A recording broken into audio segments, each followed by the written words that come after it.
दिल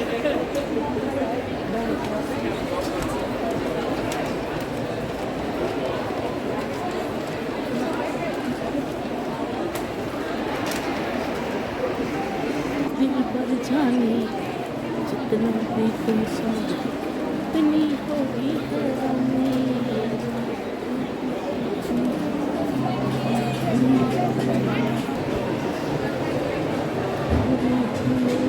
यारी थोड़ी है नादानी, जितना भी तुम समझ सको इतनी होगी हैरानी। फिर भी दिल है पाकिस्तानी।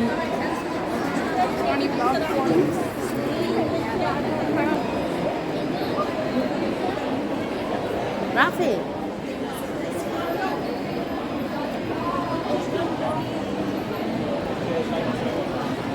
थोड़ी हमने होशियारी है, थोड़ी है नादानी।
ਟੋਏ ਸ਼ਾਪ ਤੇ ਫਿਰਦੇ ਪਏ ਆ ਤੇ ਇਹ ਦੇਖੋ ਖਾਲੀ ਜਿਹੜੇ ਕਵਰ ਮਿਲ ਰਹੇ ਨੇ ਖਿਡੌਣਿਆਂ ਦੇ, ਤੇ ਇੱਥੇ ਸਾਹਮਣੇ ਹੀ ਤੁਸੀਂ ਆਪਣੇ ਇਹਦੇ ਵਿੱਚ ਰੂਈ ਦੀ ਫਿਲਿੰਗ ਕਰ ਦਿੰਦੇ ਨੇ, ਉਹ ਜਿਹੜਾ ਫਾਈਬਰ ਪਾ ਕੇ ਬਣਾਉਂਦੇ ਨੇ, ਔਰ ਸਾਹਮਣੇ ਹੀ ਤੁਹਾਡੇ ਪੂਰਾ ਖਿਡੌਣਾ ਤਿਆਰ ਕਰਕੇ ਰੱਖ ਦਿੰਦੇ ਨੇ। ਮੁਖਤਲਿਫ ਜਿਹੜੇ ਕਰੈਕਟਰ ਨੇ ਉਹਨਾਂ ਦੇ ਇਹਨਾਂ ਨੇ ਰੱਖੇ ਹੋਏ ਨੇ ਬਣਾ ਕੇ, ਬੱਚੇ ਆਉਂਦੇ ਨੇ ਦੇਖਦੇ ਨੇ ਔਰ ਜਿਹੜਾ ਉਹਨਾਂ ਨੂੰ ਪਸੰਦ ਆਉਂਦਾ ਹੈ ਔਰ ਉੱਥੋਂ ਫਿਰ ਫਿਲ ਕਰਾ ਲੈਂਦੇ ਨੇ। ਤੇ ਸਾਹਮਣੇ ਰੂਈ ਵਾਲੀ ਉਹਨਾਂ ਨੇ ਮਸ਼ੀਨ ਲਾਈ ਹੋਈ ਹੈ, ਤਾਂ ਬਸ ਇਸ ਚੀਜ਼ ਦਾ ਇਹਨਾਂ ਭਰ ਕੇ ਵੀ ਰੱਖੇ ਹੋਏ ਨੇ।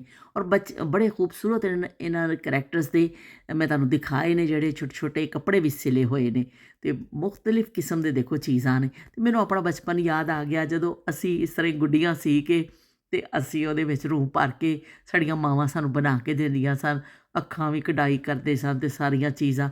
ਤੇ ਹੁਣ ਦੇਖੋ ਉਹੀ ਚੀਜ਼ ਆ ਗਈ ਹੈ। ਹਾਲਾਂਕਿ ਟੋਏ ਤੁਸੀਂ ਫਿਲ ਕਰਕੇ ਵੀ ਰੱਖ ਸਕਦੇ ਨੇ, ਲੇਕਿਨ ਨਵਾਂ ਆਈਡੀਆ ਔਰ ਖਾਸਾ ਰਸ਼ ਲੱਗਿਆ ਹੈ।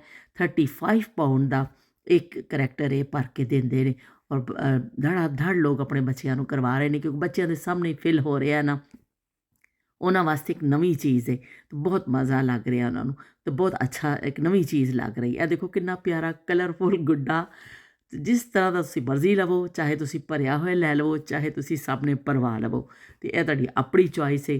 ਤੇ ਦੇਖੋ ਕਿੰਨਾ ਖੂਬਸੂਰਤ ਲੱਗ ਰਿਹਾ ਔਰ ਖਾਸਾ ਰਸ਼ ਲੱਗਿਆ ਪਿਆ ਦੁਕਾਨ 'ਤੇ। ਤੁਹਾਨੂੰ ਅੰਦਾਜ਼ਾ ਹੋ ਗਿਆ ਹੈਗਾ ਆਵਾਜ਼ਾਂ ਤੋਂ ਕਿ ਬਹੁਤ ਜ਼ਿਆਦਾ ਰਸ਼ ਹੈ ਔਰ ਧੜਾ ਧੜ ਲੋਕ ਆ ਰਹੇ ਆ। ਦੇਖੋ ਨੀਲੀ ਅੱਖ ਤੇ ਪੀਲੀ ਅੱਖ, ਕਿੰਨਾ ਸੋਹਣਾ ਕਰੈਕਟਰ ਹੈ।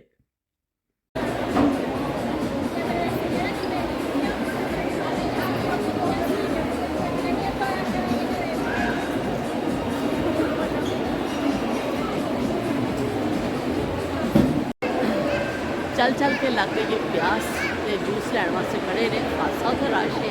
मैं एक पासे इतने आके खड़ी हो गई हाँ कि चलो इधर मैं एक साइड पर खड़ी हो जाऊँ। खासा रश है अज मॉल में, कि लॉन्ग वीकेंड आ गया वे तो लोग निकले ने बई छुट्टी मना रहे हैं लोग अपना कर रहे हैं खरीदारी भी कर रहे हैं बच्चों को लैके फ्री भी कर रहे हैं तो मज़े कर रहे हैं खाने खा रहे हैं असी भी 2-3 चीज़ा तो खा ही चुके हैं हम तक लेकिन मेन वाले असी खाना खाना क्योंकि चल चल के भुख तो लग ही जाती है तो फिर बंदा थोड़ा जहा टुरने थोड़ा जहा कुछ खा लेने फिर टुरने का बहुत बड़ा मॉल है इन्ना बड़ा मॉल है उसी मेरा ख्याल असी इन्नी दफ़ा आए असी पूरा नहीं देख सके कि बहुत ज़्यादा बड़ा मॉल है ज़रा कोशिश कर रहे हैं कि अज भी जिन्ना असी देख सकिए तो भी जूस आ गया राफे पी रहे हैं क्योंकि चल चल के असी थक गए हाँ तो हुण आ गई जूस की वारी नूर फातमा ने अपना ऑफर कर दिता मैनू कि तुसी ट्राई करो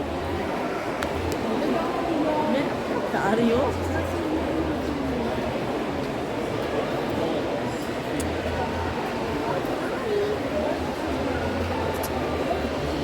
ठीक है